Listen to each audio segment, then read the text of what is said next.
This conference will now be recorded. Okay, thank you, Chair. I was afraid that might happen.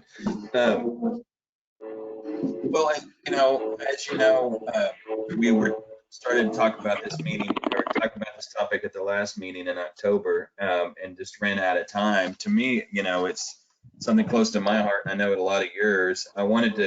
We've got a big chunk of time set aside to talk about it.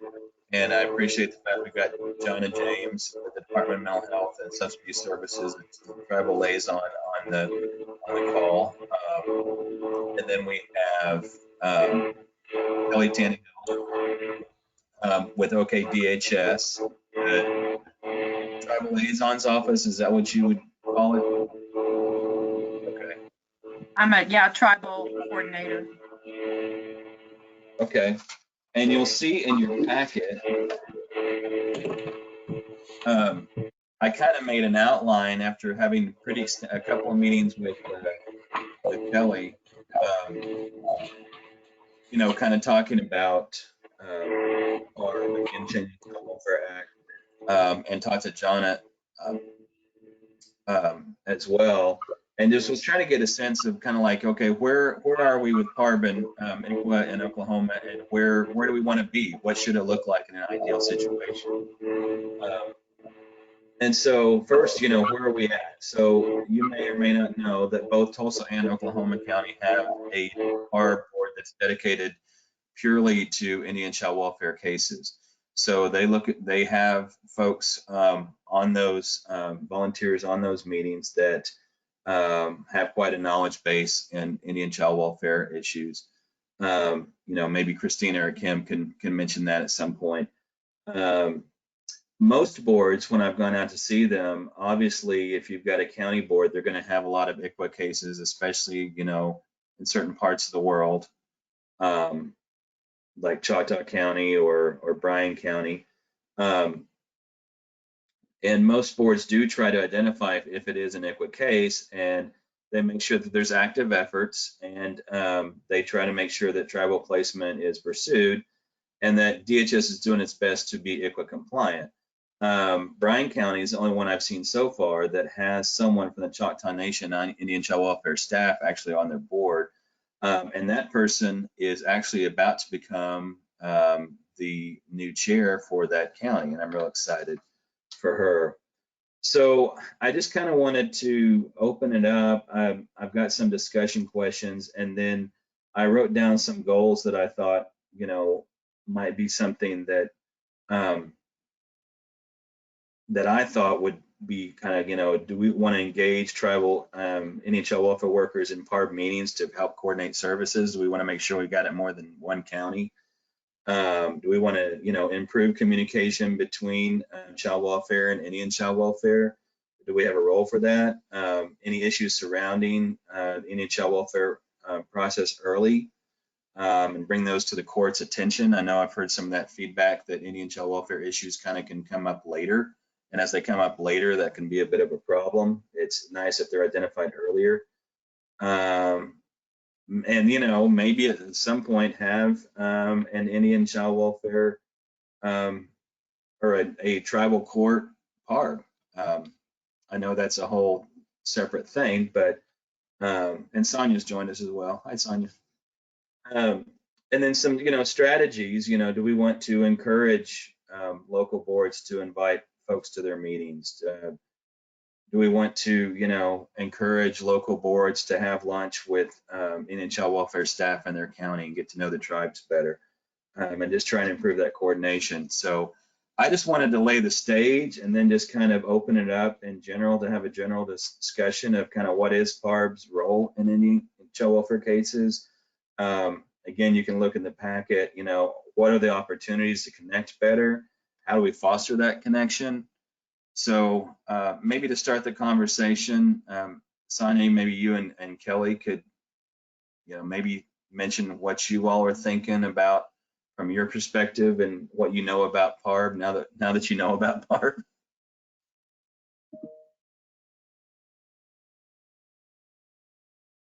Well, I can go ahead.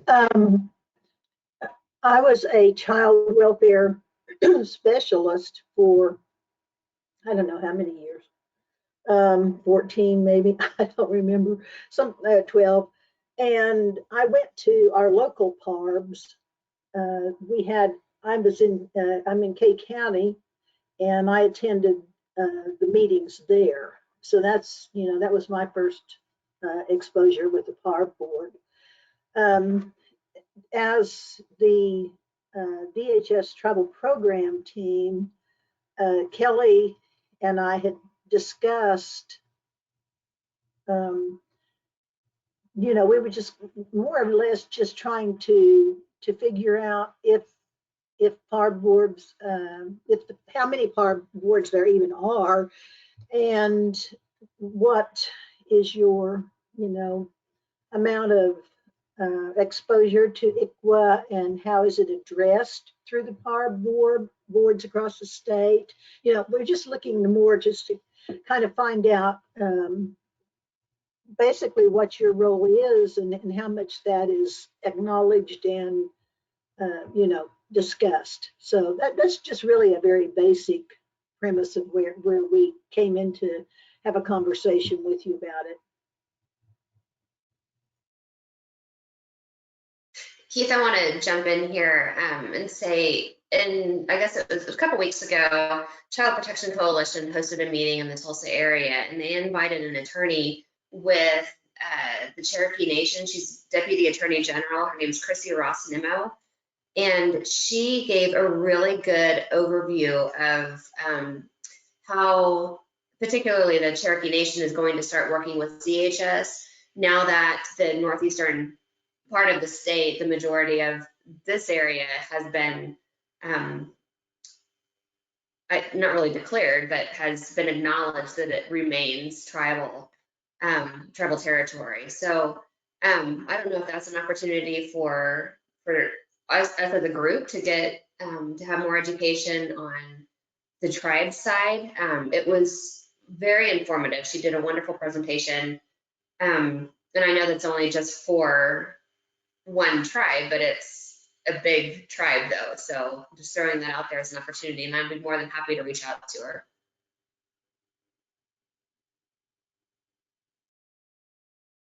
Yeah, that's right. I mean, McGirt has caused us some, to have to really look at and review a lot of the way things are being done and how they will be done. But that's definitely a work in progress. But that I don't know her, but that sounds like that was really good. Sonia, that was the one we were both on. You were on that one, the one in Tulsa. Did I make it on there? I don't. Yeah, think you so. were on there. You were on there. I was going to say there's been a lot of training, a lot of tribes, even if they're not on the 5 reservations, that they're having a lot of difficulty in court on cases. So a lot of the tribes are providing training. There's a training going on next month up in the Miami area with the Miami tribes up there. They have someone coming from the U.S. Attorney's Office, someone from the FBI to be there and kind of talk about what's it look like, how's it affecting tribes that aren't on a reservation, things like that. A lot of the tribes aren't sure how it is going to look, honestly, and a lot of them are fighting to and applying for their land to be returned as a reservation as well. I don't know if anyone is aware of that. So it slowly, the tribes that are here already, which there's 38, will are going to look to be a reservation as well. And I did want to mention that the ICWA court in Tulsa started as of January 1st. So there is now an ICWA court in Tulsa, Oklahoma. And so it's the 7th out of the nation, which is pretty exciting. Yeah, and obviously McGirt's a big issue. I want to spend the majority of our time talking about specifically what PARB boards can do to kind of bridge that relationship, and what would it look like? What would the ideal look like? I was trying to think, local folks, Tracy, Carol, Paula, you guys have any thoughts on how you can I don't know, bridge the gap when you're reviewing cases that are Indian child welfare cases?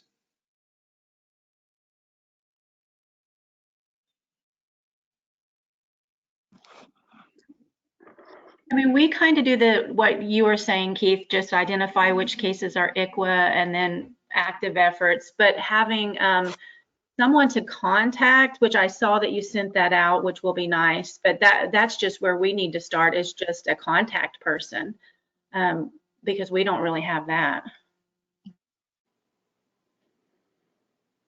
Right, yeah, Kelly sent me, and I emailed out in the packet some great information, the updated map, the tribal map, which is someone born and raised in Oklahoma. It's cool to look at that.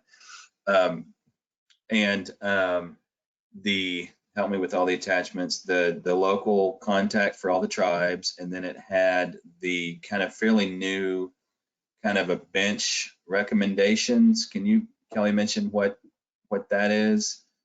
I assume the judges that are on this meeting might be interested in, if they haven't seen that already.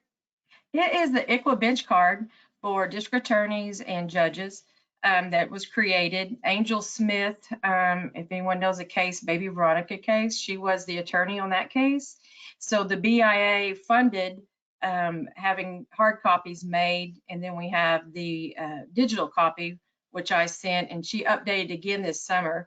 So it basically just kind of lets a quick, just a quick guide to go through, and a refresher for judges that aren't familiar with ICWA. Maybe you haven't had an ICWA case in a long time or dealt with it. So it's really handy, and we've always gotten a lot of good feedback from that. But if anyone ever wants a hard copy, I can contact the BIA and have those sent out. I also want to mention, I think Sonia had talked about it before. I'll forward our unit's contact information. So if you ever do have an issue with trying to contact someone from the tribe, just reach out to one of us in the unit. Any one of us would be able to help you. And there's 4 of us. So we would be able to point you in the right direction with that tribe. We work really closely with our tribes. That's huge right there, because not just your willingness to do that, but just that list, so people can look up with a particular name and phone number as well. Because I do hear that when I go out to local PARB boards, that they don't know who to contact with a certain tribe. And Keith, can you hear me okay? I'm having internet issues. Okay. I've been chatting with Kelly over the last couple of weeks, and she mentioned that there's a training that she has helped develop for the DHS workers. And I don't know if that's a training that could be extended to some of our local PARBs, or an excerpt of that training or something like that, just to make sure everyone's on the same playing field.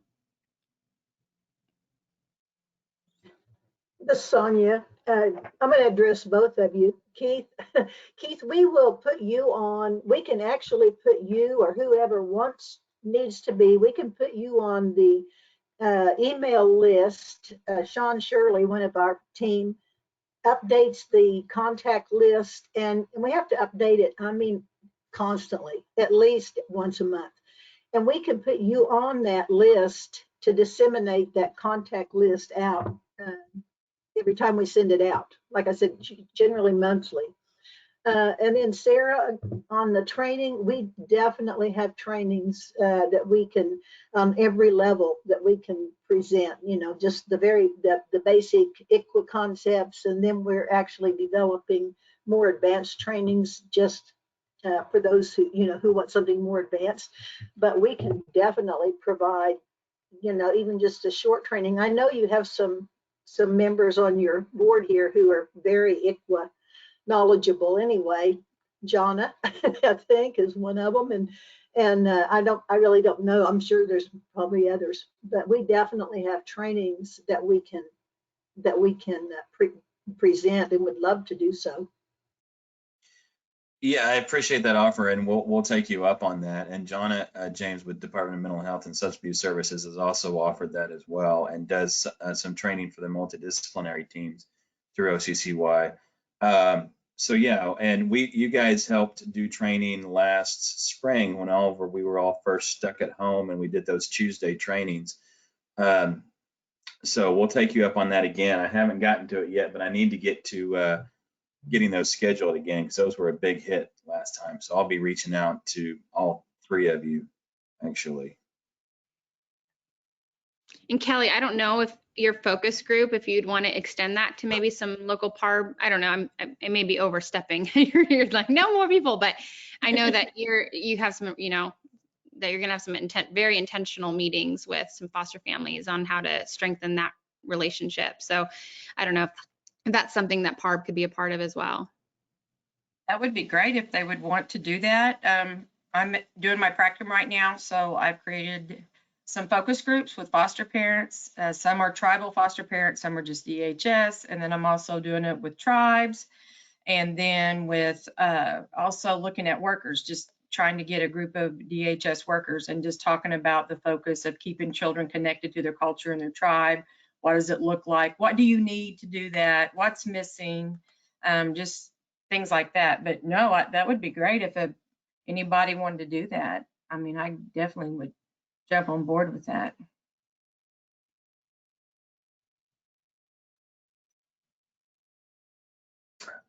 I'm curious, not to put you all on the spot, but our judges, if there's anything that you would hope that your local PARB board that's reviewing cases knew about NHL welfare or relationships that you wish they would develop, or what is the role of PARB in Indian child welfare cases that you'd like to see?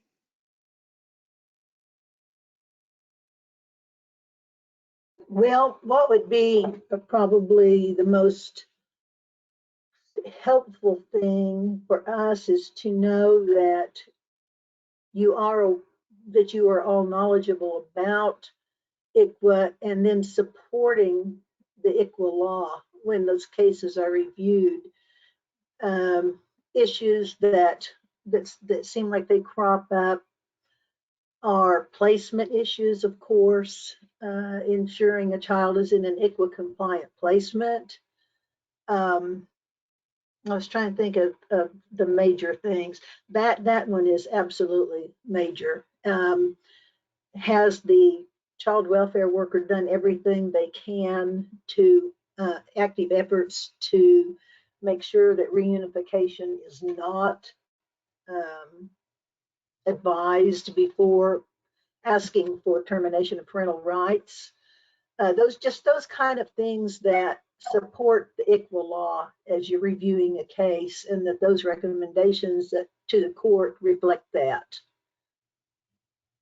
I think Great. the knowledge of placement preferences is very well taken, Sonia. I hadn't necessarily thought about that, but what I was thinking about is more understanding the heightened burden to terminate on a Native child, and understanding that active efforts are required, and maybe an understanding of what active efforts entails. And so I think if the reports would indicate the heightened standard and the additional requirements made in ICWA cases, I think that would be helpful and pretty compelling, as you would understand that your PARB board and the members understand what's required and do or don't feel that those requirements have been met. Right, exactly. I just always think of active efforts as what they are, active efforts. You know, it's a hard to define thing, but from my perspective, DHS child welfare, we already expect that efforts are going to be made. So we've already set that level to where, you know, in some cases it could be viewed as an active effort, but really for us it's a required effort. That's where our standard is set. But we just need to make sure that when working with an Indian child ICWA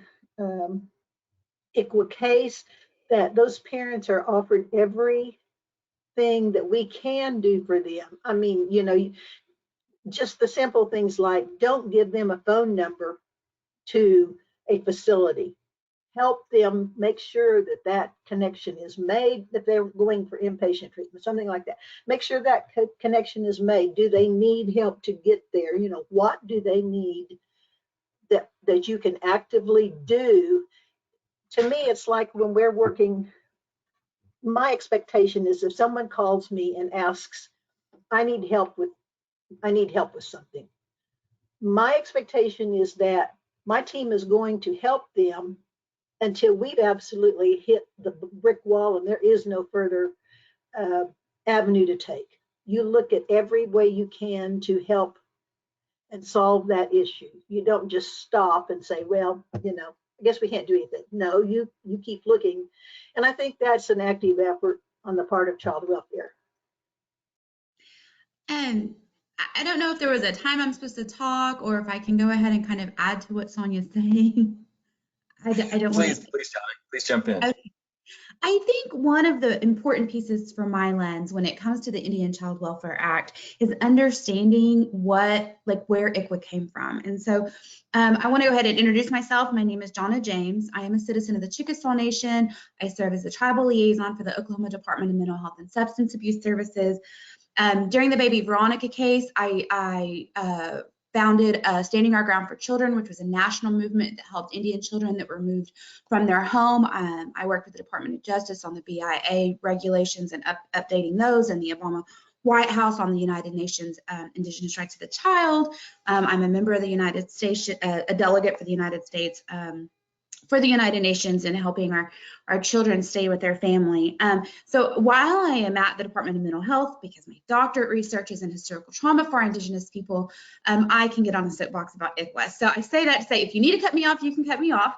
But I want to add to why we have active efforts, why we have placement preference, why ICWA, and it goes back to the federal policy and the history of Indian children and what happened to our children that were removed. And so then we have the Indian Child Welfare Act of 1978.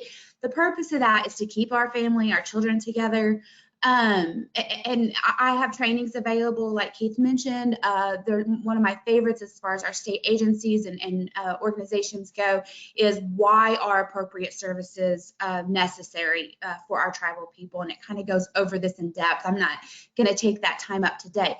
But the purpose of knowing that history is so why active efforts? So when historically you have a group of people that have had federal policy that actually removed their children from them, and then now say you're an Indian parent, and whether it be child welfare or mental health issues, I mean, if your child's suicidal, you're going to do what you need to do to get your child help. But it could be terrifying to pick up that phone and call the government and a state agency and say, my child needs help. Same thing with DHS. And so like Sonia was saying and gave the example, don't just give them a phone number, pick up and call. And it's not because they don't want to make the appointment, but navigating a state system with the historical trauma that our people face can be terrifying. They truly need help with those pieces.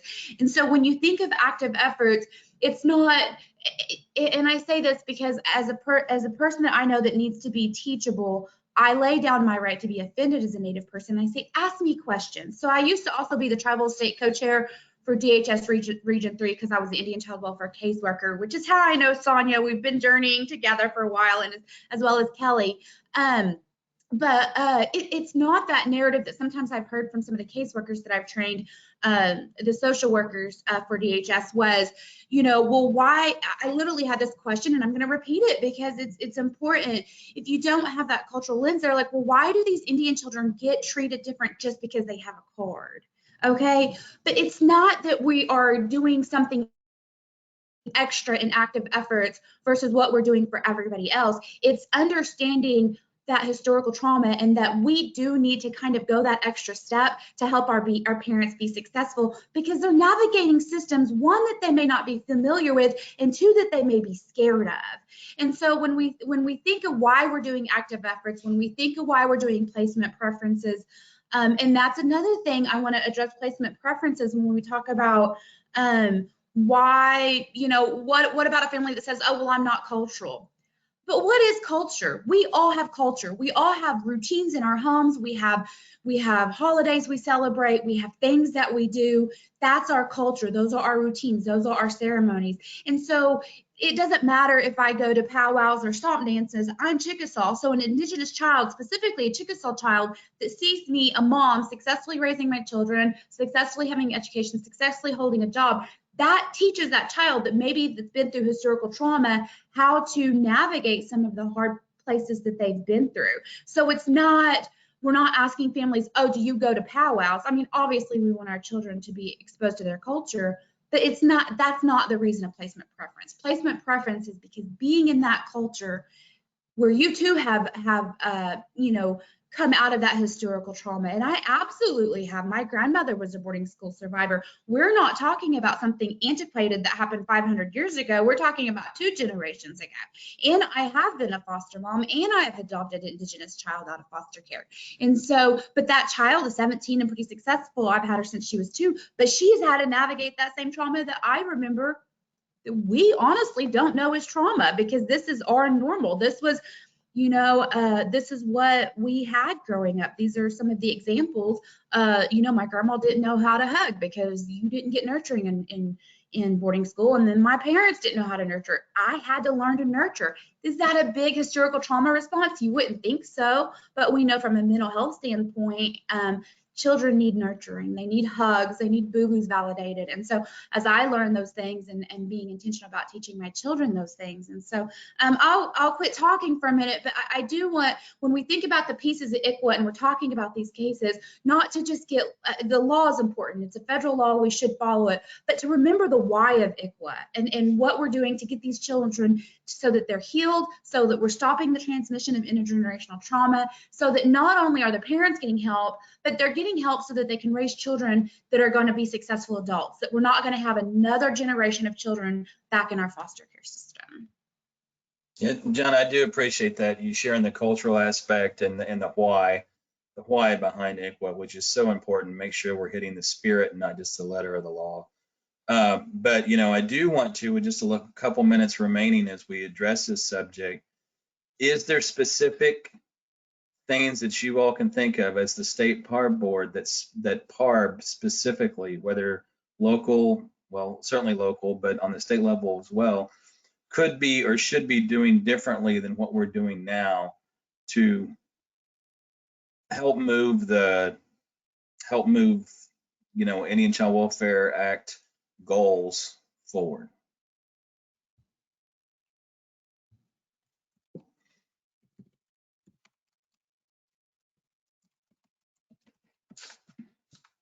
And I do have that cheat sheet. So hearing no particular disagreement with them, I mean, I'm certainly going to continue to encourage local PARB boards to invite Indian child welfare workers to their regular meetings. Is that something that you all agree that we should do? And you know, as usual, I'd like local PARBs to go beyond just in the individual case reviews, but also be a local problem solver to issues surrounding kids in deprived court. So if, you know, understanding what is going on with the local tribe as far as their resources available, you know, who the contacts are, take people to lunch, and just, you know, better coordination and collaboration in general is what strategies I'm going to continue to push. Anybody think of any other strategies? Keith, this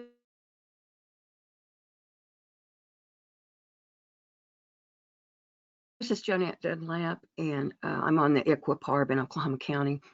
My mother was in, so I relate to what you're talking about. And I think one of the main things, especially for judges in an ICWA case, is to think of the fact that these are separate nations. We seem to think that the tribes are Oklahomans first and then tribal, but that isn't the way history happened. And I usually think of the particular situation that we're dealing with, and I think, well, if this were another country, as we in white America look at things, we wouldn't start doing things without contacting that country. Our president and vice president, secretary of state, and all those people at our national white level make connections with those countries. They make appointments with those countries. They discuss things. And we need to think about the Indian tribes having those same benefits, because they do. And too often I've been in court, even when a judge has just treated the whole thing lightly, and it really makes my blood cringe when that is done. But I do think that we need all over the system to just put in our heads that that's another country. If we were flying across an ocean to talk to them, that's the same importance that we need to give to the tribes. And I know it's hard for both whites and tribes right now, because there are so many change of powers within some of the tribes, and we are the last ones to know on that. But we must keep active. And one of the things that I was thinking about when she was talking was DHS is afraid of ICWA, especially the new workers.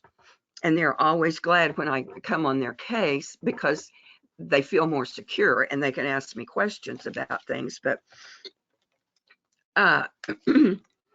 from the very first get-go of picking up a child, there needs to be asked that question. And I know we have to have a place to put them, but that question has to enter into that very first placement. I think we would have fewer problems if we did that. And it isn't that hard usually to get in touch with the tribe if you have the correct names. And all the tribes, or most of the tribes as far as I know, have websites with names that you can connect to. And I don't like to see children put into a safe place for the time being, and then they decide to check with the tribes to see if they have a home.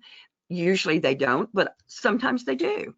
And so we need to be making or documenting the fact that they were called at the time of pickup. And therefore the tribe knows from the very beginning, and that will stand in any court. I think. No, judges, correct me if I'm wrong on that. But I just think that, yes, there is a lack of complete understanding of this. And part of that reason is that the last generation suffered, and I'm speaking the generation before mine, and I'm the third generation here. People didn't speak of a lot of things. And therefore, white children growing up in the 1900s often did not learn anything about Indians. Just a few sentences, and what they did learn in textbooks was, and not necessarily pointing to the side of the Indian culture. But anyway, I do think we could be more active in reminding DHS that this placement could be a potential problem if we don't get it taken care of from the first. Because I know some children can be in placements, 5 or 6 placements down the row before anybody mentions ICWA. So that's my soapbox for the morning. Well, thank you as usual, John. Well, I want to kind of wrap it up because we got other things on the agenda to talk about. But I'm going to continue to make sure that we're partnering with Indian child welfare as much as possible. And I hope that you all continue to support me in those efforts as well. So Greg, I'm going to hand it back over to you. Okay, well, thank everybody for that great ICWA discussion. It's an important topic, and certainly needs to be dealt with on any child who may be or be a member of a Native American tribe. Chair, let's go back to number 2 and termination of quorum in compliance with the Oklahoma Open Meetings Act. Would you call the roll, please? Okay. Judge Bays? Carol Bridges? I'm here. Sandy Brown? Lisa Buck? Here. Paula Cantrell? Here. Deanna Chancellor?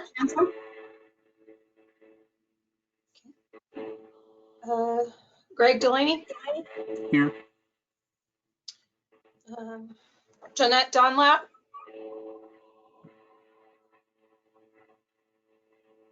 I think you're muted. Here. Yeah. Here. Judge Duell? He's having audio problems. Mark him as here, Chair, please. Okay. You can see him. Yeah, I can see him. I can see his lips moving. Judge Edwards?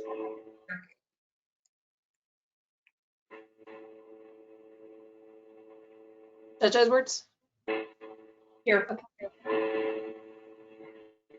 Lou Flanagan?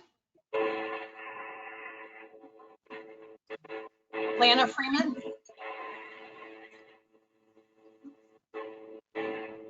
Sarah Harrion?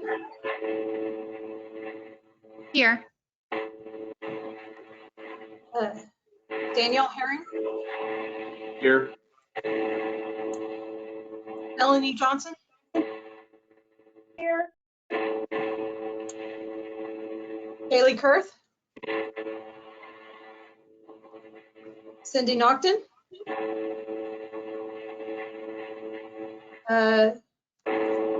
Tracy Otto? Here. Greg Parks? Here. Judge Reddick? David Ross? Here. Christina Siemens? Here. And Judge Versteeg.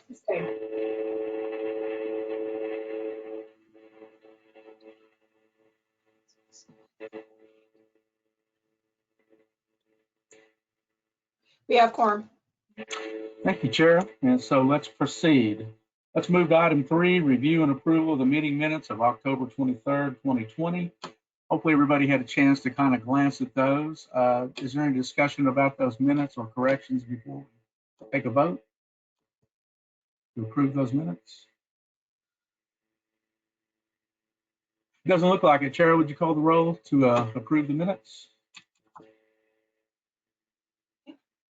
Carol Bridges? Yes. Lisa Buck? Yes.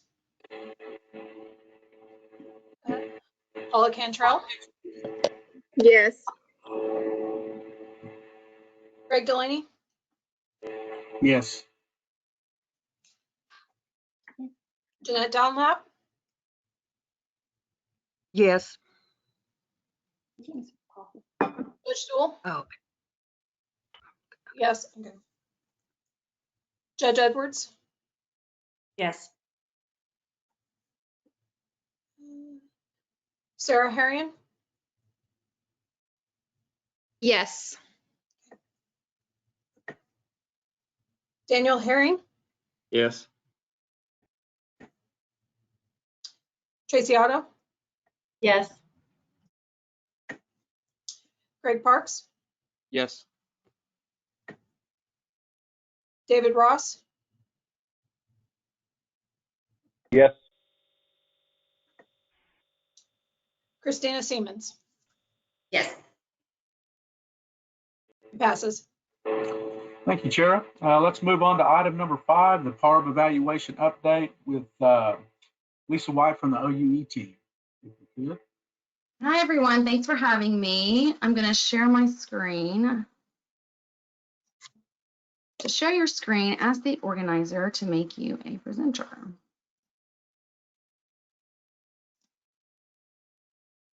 Okay. Move this out of the way. We see your PowerPoint screen, so that's good. Okay. Okay. I can't. Oh, there we go.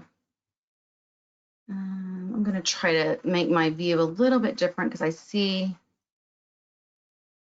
a lot of. Oh no. Okay.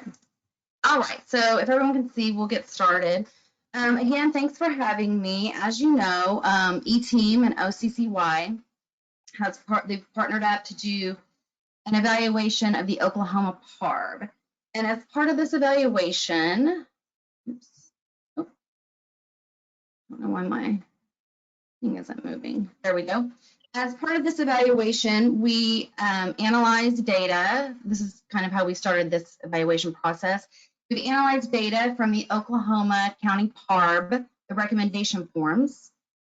And we have also put that into a report. And we've also begun analyzing the data for Garfield County. Keith picked two counties that he thought would be a good representation of the state, I think, and interrupt me if I'm wrong, Keith. So Oklahoma County is a really big district with several boards and urban, and then Garfield County is more rural and just one board, one district. So it was kind of a good mix. A full report was prepared for OCCY leadership for the Oklahoma County, and we're working on getting a Garfield County report ready. And then we'll kind of compare the data between the two districts and boards. I'm going to share some highlights from the Oklahoma County report right now. And then I'm going to do a preview of Garfield County, and then I will look at, we've also looked at the PARB member demographics, which are pretty interesting. We've begun doing that. So at the end of the PowerPoint, we'll have some slides on that, and then an update on the database development. E-Team is developing a database so that all of the data that's usually entered on the PARB recommendation forms, it's either typed or entered by hand, written, will go transfer to being electronic, which will make things a lot easier to analyze, a lot easier to look at and see the current state of PARB kind of in real time. So for Oklahoma County, what we found was 10 judges reviewed PARB cases in Oklahoma County in 2019. So when we say 2019, it's for the calendar year 2019. Approximately 161 DHS workers were assigned to Oklahoma County PARB cases.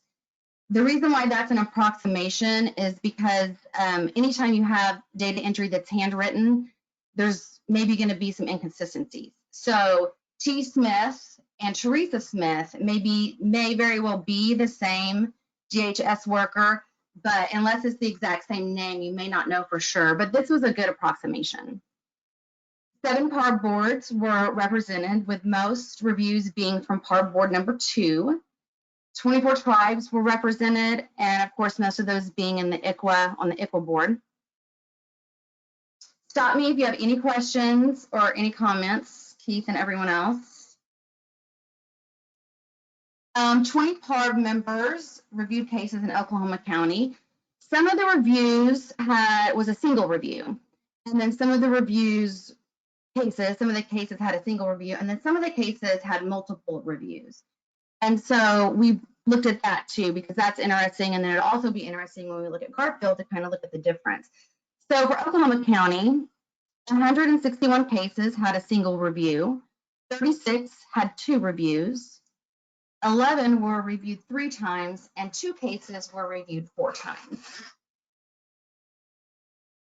There were 39 CASA workers that were assigned to 36 PARB cases for Oklahoma County. We looked at age distribution of the children, of course. And for Oklahoma County, the largest represented age group for the youth was 0 to 3 years old, which accounted for 156 children, or 42% of the children under PARB review.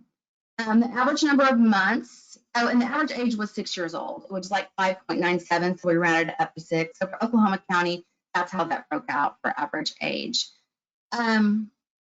The average number of months out of home using the latest review, we wanted the most current review if a case had been reviewed more than once, was 12.8 months.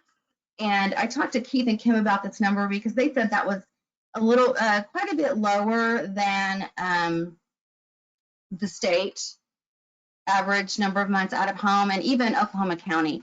And the reason for that might be, we kind of hypothesized that it might be because in Oklahoma County, it's such a large county that not all deprived children are under PARB review.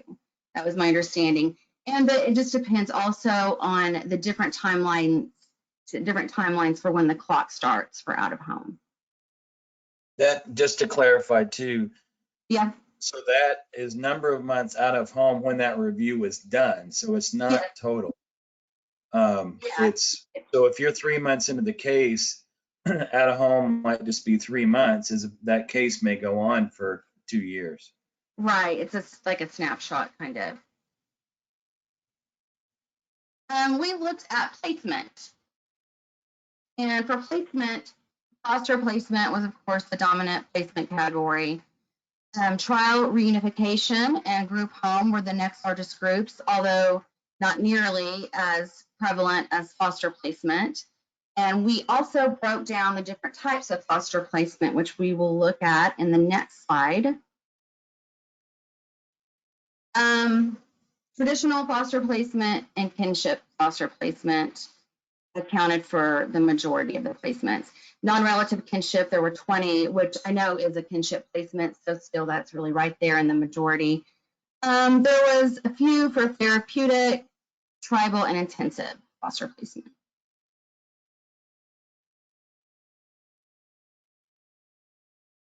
All right, and so another thing we looked at, so on the Oklahoma County form, there's all the information on the top portion of the form where you collect the DHS worker, the CASA worker, the judge, the date of the review, and then there is the youth section where all of that placement information is entered, and age, and if they are part of ICWA.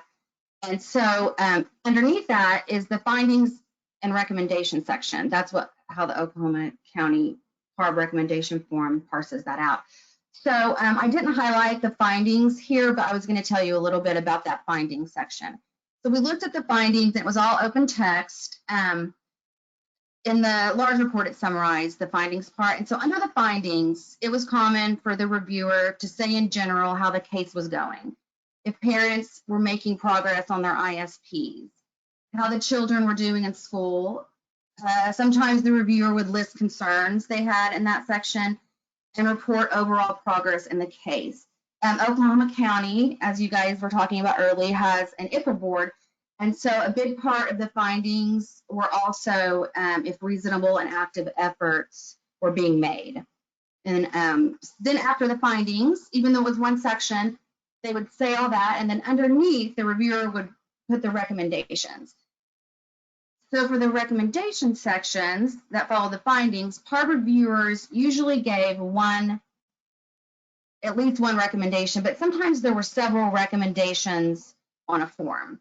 And so to kind of let you know the process that we went through to get to these placement category or recommendation categories, we went through every recommendation and read the recommendation and developed appropriate categories so that we could place those recommendations into categories so that we could kind of track how these recommendations are falling out categorically.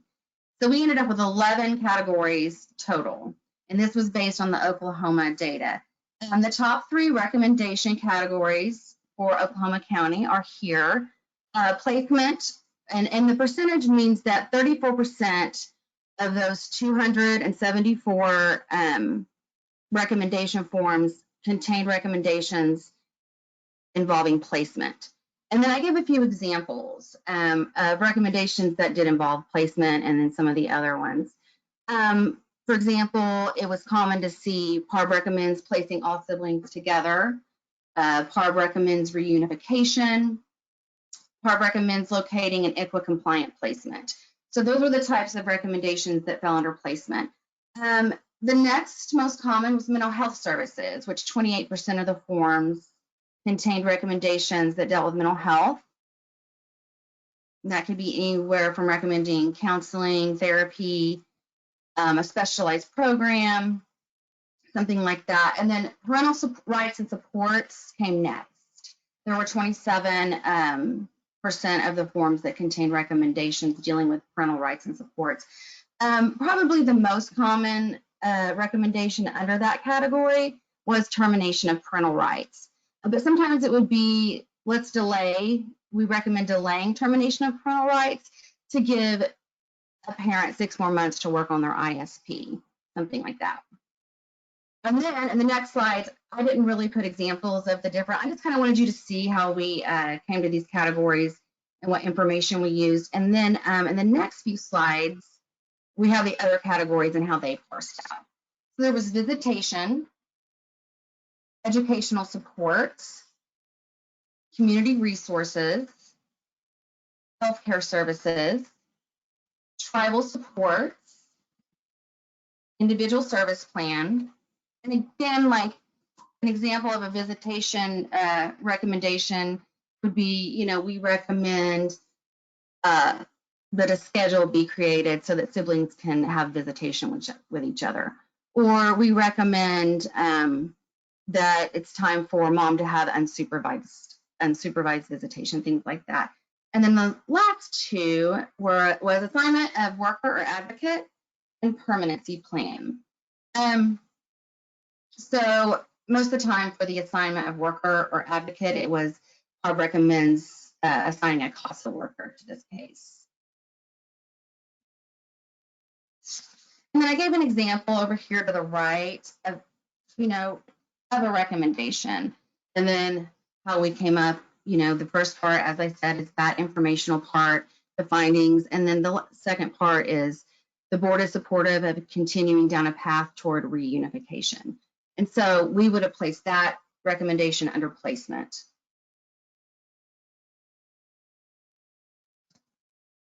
Okay, and we're getting ready to move on to Garfield County. So if anyone has any questions about Oklahoma County that maybe I could answer or anything like that, I can try to answer it. If not, we will move on. So Garfield County, obviously a much smaller rural county, just with one board. Looked quite a bit different than Oklahoma County. Some things were similar. So there was one judge that reviewed cases for Garfield County. Approximately 27 DHS workers assigned to cases. That was a huge difference. Let's see where that small county has much less DHS workers with cases. However, the CASA was similar. I think there were 39, if I remember correctly, 39 CASA workers assigned to cases. And in Garfield County, there were 31 CASA workers assigned to cases in Garfield County. I think there were 39 for Oklahoma County.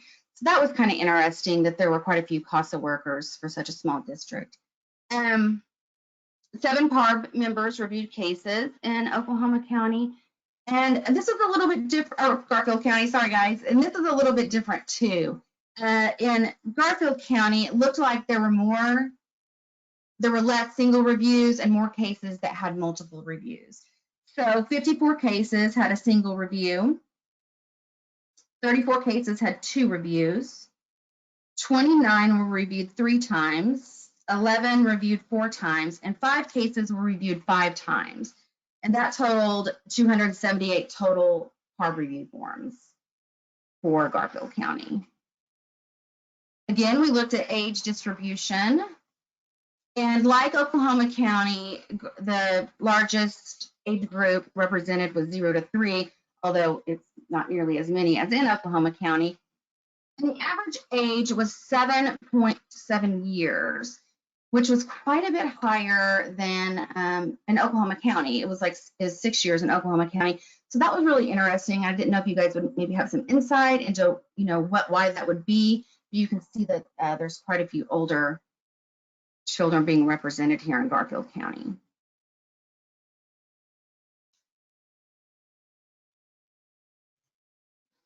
We looked at placement, of course, and for Garfield County, foster placement was the most common placement type, similar to how Oklahoma County was. And then it really drops down. There's trial reunification, adoptive placement, family home, group home, and there were a few others that really didn't fit into a category.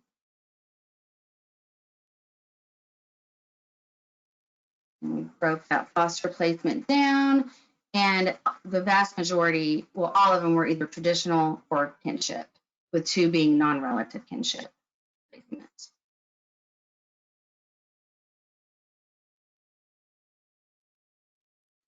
And probably the biggest difference between Oklahoma County and Garfield County that we saw was the recommendations.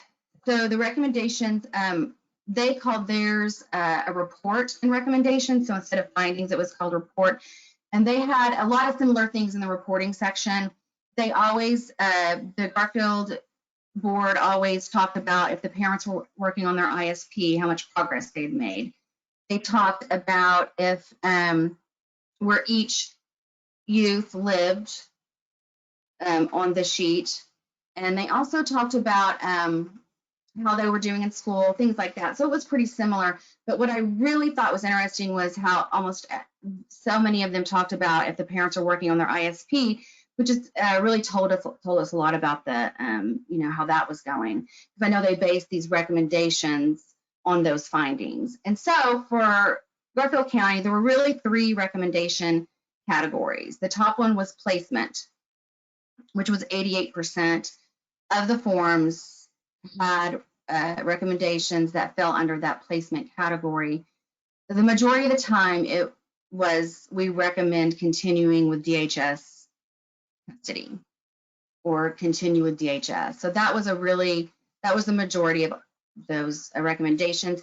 24% of the forms had recommendations dealing with parental rights and supports. A lot of those were recommending terminating the parental rights. And then 8% assignment of worker or advocate. And it was similar to Oklahoma County, where those were mostly, we think there should be a CASA worker assigned or a GAL worker.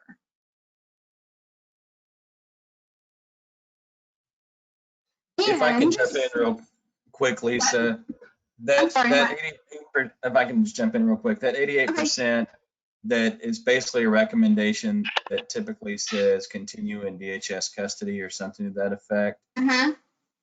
That happens in all the rural counties. I'm not sure what to do about it, but I think we need to put some energy into it.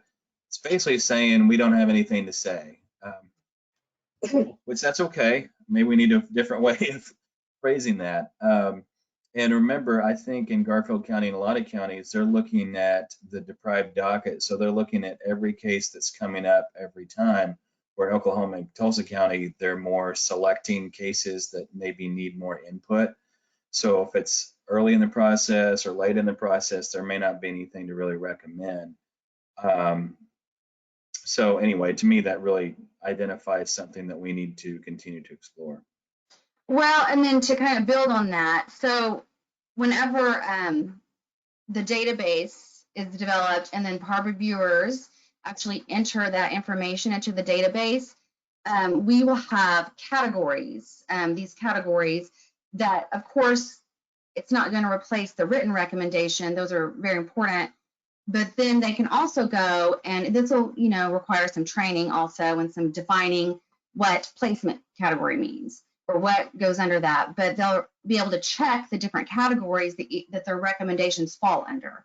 So if they have a review that falls under 3 categories, they can check those categories, and it might spark some, some ideas on, oh, well, maybe we should recommend this. Because one thing about Garfield County and Oklahoma County, the information in the findings section and the report section was very detailed and was really descriptive. And so I think that they did have a good basis. They do have a good basis for which they can make a different recommendations if they want to get a little more creative and diverse in their recommendations. And something that is pretty interesting, but Keith wasn't very surprised, was the PARB membership demographics. And so Keith shared the database with us that has all the demographics. And so I think we're going to be doing a full report, probably an infographic on this, but I wanted to give you some highlights. So there were 342 active PARB members. And I lost that page. And most of them are female, with 83 of them being female, so a small percentage being male. So he said that wasn't a big surprise. And when I was talking to my boss, Geneva, who I think is on the call, she said, well, I wonder how old the men are that are volunteering, like if they fall into one age group, or if it's dispersed amongst many. So we're going to look at those things too. This stuff is kind of interesting because it would be great to get a more diverse group. Lisa, can I just add quickly? Hi, everyone. My name is Geneva Stretch. I'm the Associate Director of the E-Team at OU. And we're very interested in looking at how outcomes are impacted by our own lens, because that's the only way that we can look at things objectively. And so I'm always interested in evaluations or assessments like you all are doing, and the lens through which we see things. You all know, it's probably no surprise that a lot of decisions are made, and it turns out that what's impacting those decisions can be race and ethnicity, gender, those kinds of things. And so what we find is that things like boys enter mental health and juvenile justice systems, DHS, where they're having, in elementary school mostly, because they're having behaviors where they're acting out and causing problems for others. In mental health issues, most girls are coming in middle school exhibiting what we call internalizing disorders. And so it's interesting to look at your data and wonder how the recommendations that are being made might be impacted. Age is a big factor, because we see that older people tend to have more different rules about what they think should be impacting kids. And, I've done interviews where I've had older people have different understanding of things that we have now. I did an interview with a foster mother who was an older lady. She was a grandmother, and was really horrified because her 3-year-old foster child was saying no a lot. You know what I mean? Children should be seen and not heard, and it's a different understanding for a younger age group. Gender's the same way. And so we want to see if there are gender and age-based differences and ethnicity-based differences around some of your data. And in doing that, I want to say too that data's a tool, not a weapon. No one should, be beating themselves up for any of this, but we want to understand how we're making decisions about this, and also how the decisions are impacted by the people receiving your services.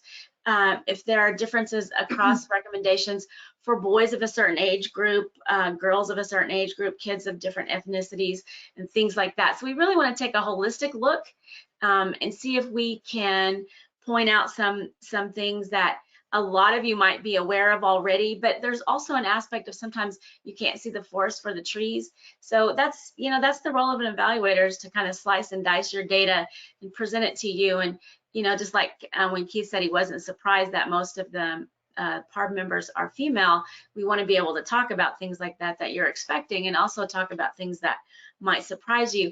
There are going to be differences across rural and urban counties, PARBs as well, and I think that will be interesting, and will be that might help you identify ways that different PARBs could help other PARBs, training issues across rural or urban situations. And so I think your data is going to be very, very interesting. And rather than, just, it's not a lot of numbers, it's really designed to help you understand where you are now and identify where you want to go and how you want to use your own data.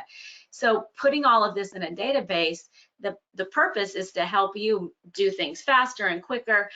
We're always going to want to be able to see comments and things like that, but as Lisa was talking about with the categories, it'll be easier and quicker for you to go through and do a checkbox, and then we can aggregate that data a little easier and understand how many times you're recommending a certain thing and what might be driving those decisions.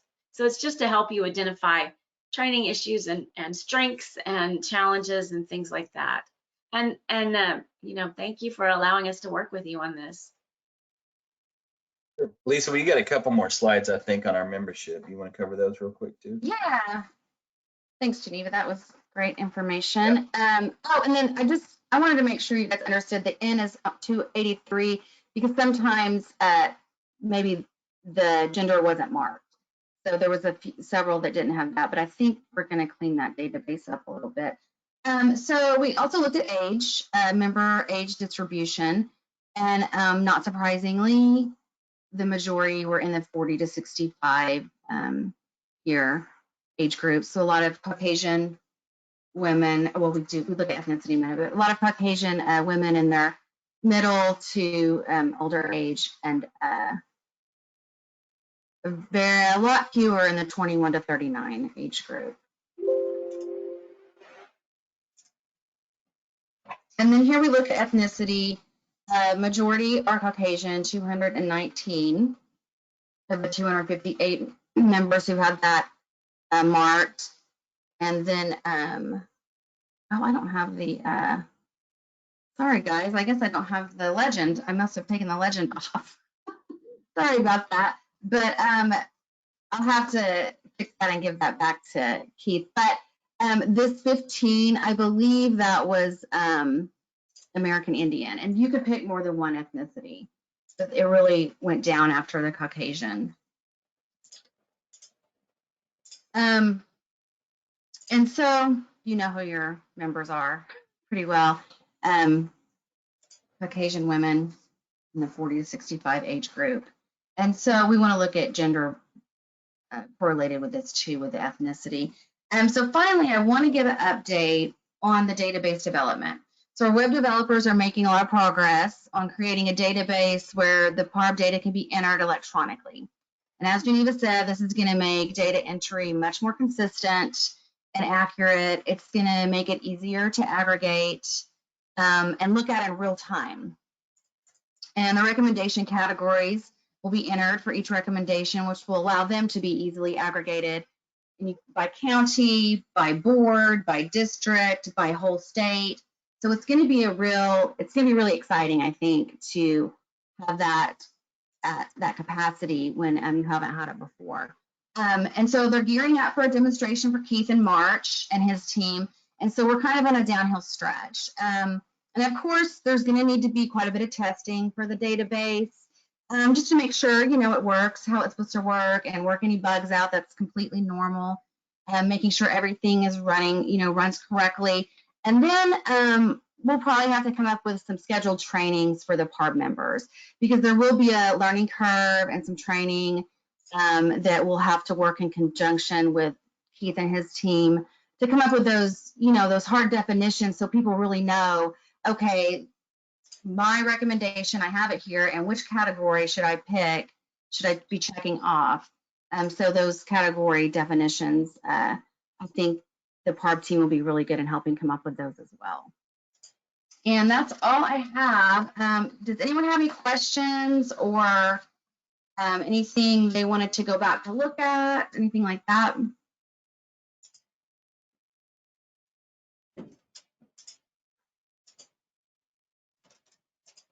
Well, and just to give you guys the reminder of the big picture, and Lisa, don't forget to take your slide off the screen there.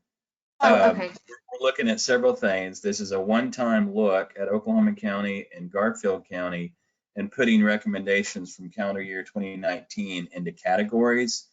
And then from here on out, once the database is up and running, which will be by the end of this fiscal year, as we slowly acclimate to it, local PARB boards will be entering their recommendations straight into a computer screen. So we'll be able to crunch that data over time and really provide some real technical assistance and training to boards on where they need to improve with their recommendation writing, and look at aggregate data that way.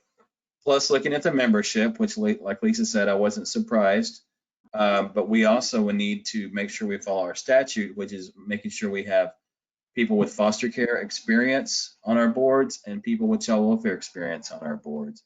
So we're trying to capture that as well. We didn't really, Lisa didn't really go into it yet today, but when people apply, they say what kind of work experience they have, and that's in our database to some extent. So we're trying to crunch that as well. And Shara's done an excellent job of recently going through and trying to clean up our database. Unfortunately, we don't have 200 or 360 whatever volunteers right now. A lot of that is just cleanup that needs to be done. I think we're right now, my educated guess would be about 300 active members. But all this data I find is extremely exciting. Remember, this is the first time that PARB's ever really done any kind of evaluation. And so anything we find out is going to be a step in the right direction. And really appreciate Lisa and Geneva and all their work in helping us. Yeah, thanks. Keith, I don't know how to stop sharing my screen on Go Meeting. Go to the bottom where it says share screen, the bottom where your camera and mic buttons are. Yeah, that's where it was before. I see it on the side here. Mic, turn off camera, stop sharing screen. Okay, got it. Thanks. Any questions or thoughts before Greg takes us on? Keith, whenever you were talking about the rural counties and how they have some different recommendations and maybe they don't have a lot to say, I know in our county, we're seeing some of these cases like 4 times a year. So our recommendation may not change a whole lot. We try to see it before every court date, so we have an up-to-date recommendation. And so they usually put reviews out about 3 months at a time. So typically we try to give some kind of recommendation, but I mean, that could attribute to some of the recommendations in the smaller counties not being real detailed. Yeah, and I get that, and I tell people all the time, there's nothing wrong with reviewing a case and being very happy with the direction it's going and not really having anything to add. There's got to be a phraseology or something that, I don't know, that sounds better than continue case or continue DH. Well, when I got on our board, the recommendation most of the time was just continue to monitor. And so I know it happens, but I thought that could be part of it. Well, and maybe we should just tell judges, that's what we say whenever we feel very comfortable with where the case is going. I don't know. We'll have to continue that conversation.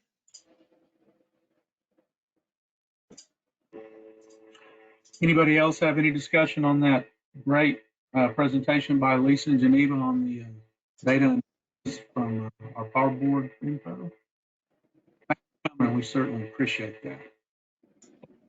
6, Keith's program manager report. All right. Well, everybody got my written report in their packet. It's 2 pages or a page and a half long, so I won't read every word. If you want to read more, you're welcome to it. Just as far as a board report, the emergency clause of the Open Meeting Act made Tulsa and Oklahoma County have to shut down kind of mid-November until the emergency clause was passed again in January, but they're back up and running. And in the meantime, Kim and Tulsa County PARB did a really good job touching bases with all the judges, and I said on that meeting, it was great. And she also did a virtual volunteer appreciation event, which is great. And Christina also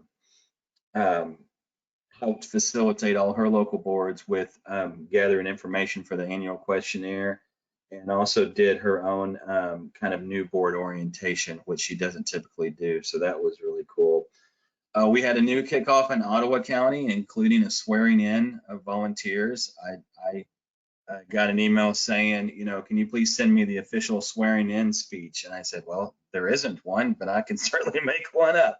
So that was nice that the judge there did a nice swearing in to our new members. So Ottawa County is up and running. A lot of the folks from Delaware County next door, Linda, and them really helped with that. We also have a new chair in Okfuskee County. real excited about that. And like I mentioned earlier, Scotty Fralix, who's been a wonderful chair in Bryan County, she's kind of mentoring a Choctaw Nation Indian child welfare worker lady who served on the board for several years to kind of replace her as the chair there. So I'm excited to have those two new chairs, and they are they would fit on the younger end of the spectrum. Those two new chairs. Kim did a lot of outreach. We've added a lot of new members, which is pretty amazing during COVID. If you haven't seen it already, our website, Rob, our public information officer, has updated our website, and we have kind of cleaned up, revamped, and redone all of the new PARB forms and made fillable PDF versions of them. So if you have someone who is interested in volunteering, we have a new volunteer form with a fillable PDF. We have foster care questionnaire and a fillable PDF. We have several, any form that you want for PARB, we've got it, and can get those to you. Badges, got new badges. I made a sample one. I represent the Everywhere County PARB. So I'm going to be sending out an email either today or early next week to all the members asking if they want badges, and we're going to make them. Going to at the same time ask them to renew their application, because we're putting expiration dates on the badges so that people don't keep those forever. So excited about that. And special projects, we'll go through that here in a minute. But obviously a big special project is the evaluation going on through the E-team at OU of PARB. I got an opportunity to help facilitate a breakout session of a legislative youth summit. I won't go into it now because we're about to go into it in a minute, but the homeschooling committee has had several meetings. And then this is what let me cover something else first.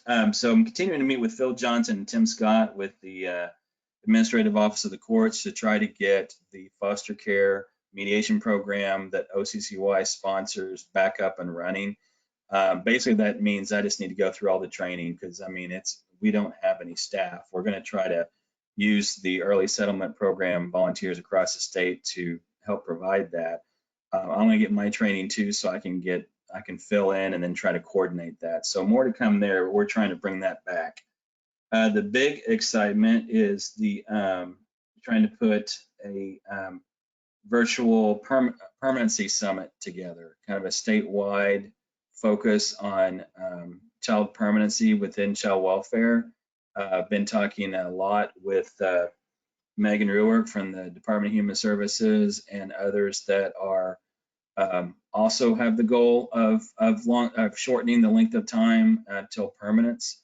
And so we kind of had the idea for OCCY to sponsor a large kind of summit on permanence. So more to come. We're going to try to get that done before the end of the fiscal year. We have our first planning meeting coming up. I'd really like for someone on this board to serve on the steering committee. If you feel led to pretend like we're in church, if you feel led to participate in that, please let me know. And we've got, I think March 8th is our first meeting, but I certainly will hope you'll participate, or at least help us advertise that. So that's my staff report. Thank you, Keith. Let's go to item number 7, the state PARB ongoing focus areas. Keith again. Yeah, that's me again, but hopefully we'll make this a little bit more of a discussion. When we talked, I can't remember which meeting it was. It's been a couple meetings, and you guys were identifying some issues that you really wanted to take on as a state body. And one of them, I know Sarah's was really interested in a lot, and Judge Versteeg's very involved in it as well. And several judges are missing today. This is a special meeting. They had their court dockets already scheduled for today, and they sent me emails being very apologetic. But of course, you know, we understand if they already had court set for today. So like Judge Versteeg and Reddick and others couldn't make it today because they had court. But Judge Versteeg, and this report is also in your packet if you want to look at it later. Judge Versteeg, along with Judge Warren, have taken the leadership on this issue through the Juvenile Justice Oversight Committee. Matter of fact, they have another meeting this afternoon at 12:30. I sat in on the last meeting. I know Sarah sat in on several of those. They have a draft report out that I can send you all if you're interested. I probably, well, I'll ask today to make sure that I can do that. And it also talks a lot about permanency, which is really tying nicely with the Permanency Summit. But they're basically looking to see whether jury trials are necessary. So instead of us kind of taking on that group, I think the idea is we'll just wait and hear what comes from Judge Warren and Judge Versteeg, and Sarah and I can be a communication conduit to that. Do you have, or anyone else have anything to add to that? No. The other kind of special project that we picked back up this year was the Kids Who Are at Risk Due to Community Isolation Task Force. Homeschooling for short, but we don't want to call it homeschooling because it's not picking on homeschooling. It's picking on people that, because of involvement with child welfare, pull their kids out of the community, specifically school. And then unfortunately, you know, their kids can sometimes be abused and no one has eyeballs on them. So we had a couple meetings last year and we've had two this year, February 3rd and 17th. Next one scheduled for March 11th. We've had some great participation, especially from DHS on the hotline. And I don't have the list in front of me of everybody that's been attending it, but there's been a lot of interest in this area. Our next meeting, we're going to look at data. I'm looking at the Child Death Review Board data. I've gotten some information from Lisa Rhodes. Also talked to Special Ed Director from the State Department of Education. He was going to look into some data. And so we're going to hopefully look at some data. And then we've had a lot of kind of shotgun recommendations, and I'm really hoping we narrow those down. Obviously, this is a tough issue. The parents certainly have a right to homeschool their kids. No one wants to take that away from them. We just want to figure out ways to put eyeballs on them, and it's hard to figure out what the trigger is on that. Because, you know, I guess truancy could be a trigger to go look at these kids, but you know, once they say they're homeschooling, you're kind of done, you know. So unless there's some sort of abuse, or, you know, there's not a whole lot that can be done, but we're hoping we can identify some strategies. You know, I know in Canadian County, they have the truancy officers that go out. So I'm hoping 2 or 3, you know, 1 to 3 more meetings of that group, and we can come up with some real clear recommendations. Any thoughts, questions on that group? All right. I already mentioned the summit, so I'll mention that again, except please let me know if you want to participate in that.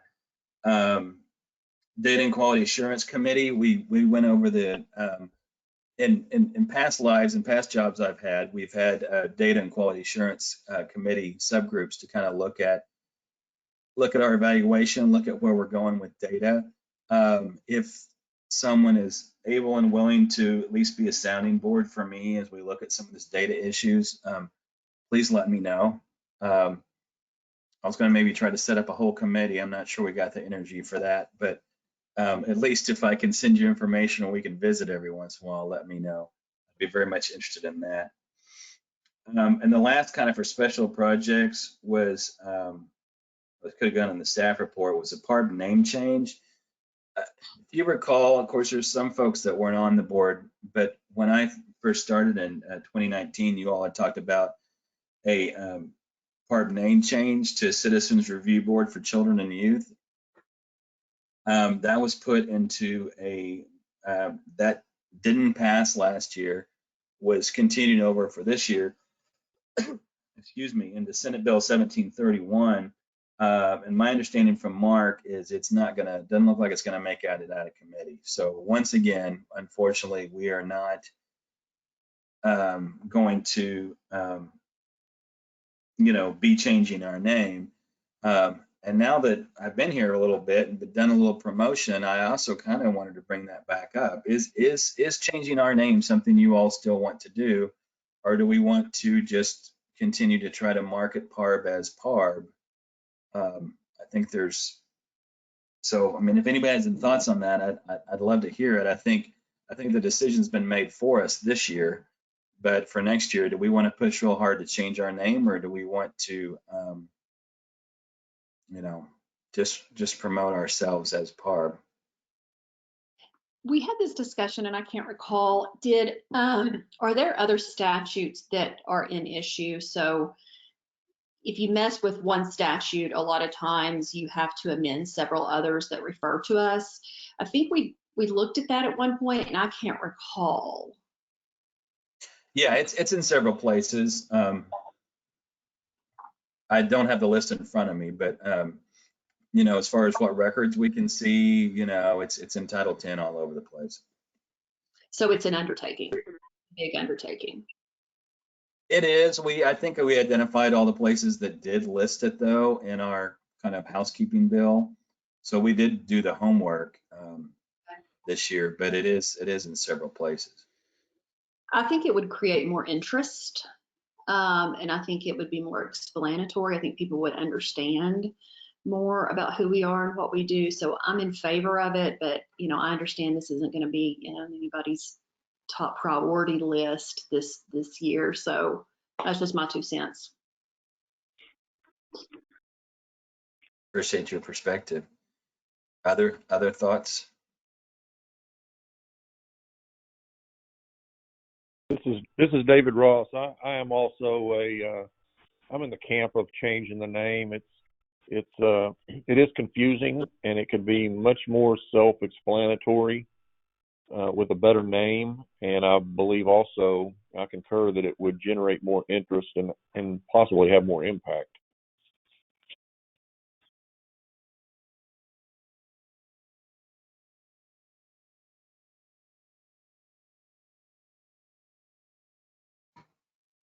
I'm in favor of it, definitely.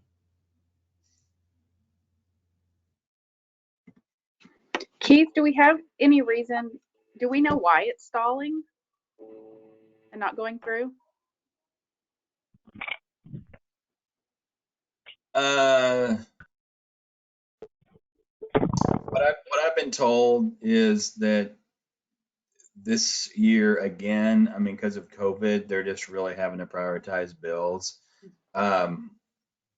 Last year, I think it was a separate issue, a separate bill that we were trying to float, and it didn't really go anywhere because of COVID for one reason. This year, I had a lot more hope because it was put in with the entire OCCY kind of cleanup bill that had multiple things in there. And it still looks like it, well, today's the deadline, it still looks like it's going to die, which I was kind of surprised on that. So I don't know, I find that frustrating.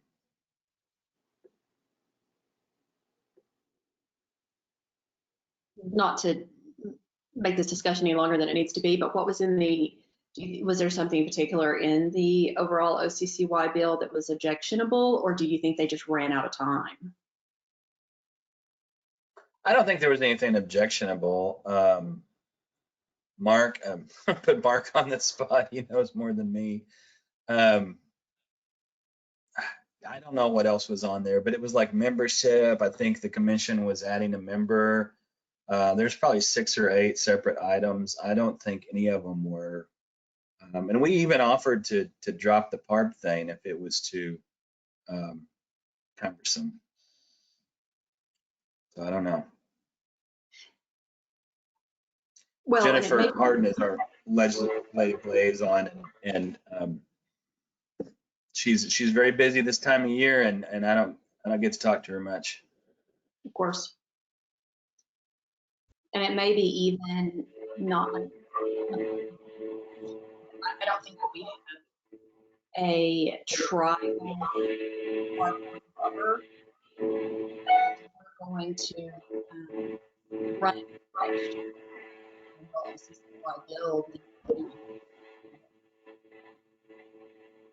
Board member, PARB board member for bringing it forward.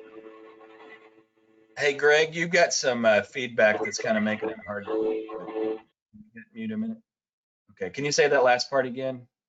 Well, I was just saying, you know, bringing it full circle, if it's not going to go anywhere this year and we want to think about rerunning it next year in the OCCY bill, it may be that we want to add an additional tribal member to our PARB board so that we'll have, because I'm sure we have tribal members on our board, but we don't have anyone that's a designated tribal member. I don't believe, you know, tell me if I'm wrong, but it may be worth having tribal representation, designated tribal representation on the PARB board, since, you know, things are going to change in the next year. We got a little taste of that yesterday on some Court of Criminal Appeals and opinion. So things are going to change. It may be helpful to have a tribal member designated on our board. Just a thought, again, bringing it full circle. I know that's not really what we're talking about, but that may be helpful if we're going to run it again next year. Sure, I like that idea. Yeah, and we don't.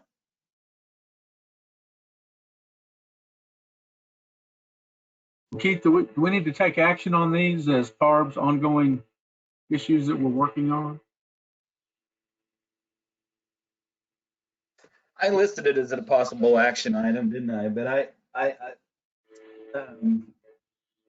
guess maybe on the name change, if you all wanted to not pursue that and we needed to make an action, because right now the action is to change the name. But if you want to continue to try to change the name, then I think we're good on that. Everything else I think is pretty much reporting, unless we created a quality assurance committee. But I don't think we need to create a committee to share. So no, I think we're good, Greg. Okay. Well, thanks, Keith, for all that information you put together for us. Item 8 is new business. I'm not aware of any new business. Are you, Keith? And item 9 is adjournment. I don't know if we need to take a vote on adjournment or if we can just adjourn, but if we don't need a vote, our next regular meeting will be April 9th, and same time, and I'm sure same place, Zoom, until everybody gets their shots and get herd immunity. Other than that, it was good to see everybody, and hope to see you back on April 9th. Same time, same place. Thank you, everybody. See you later. Thank you. Thanks, bye. Bye. Bye. Bye, Keith.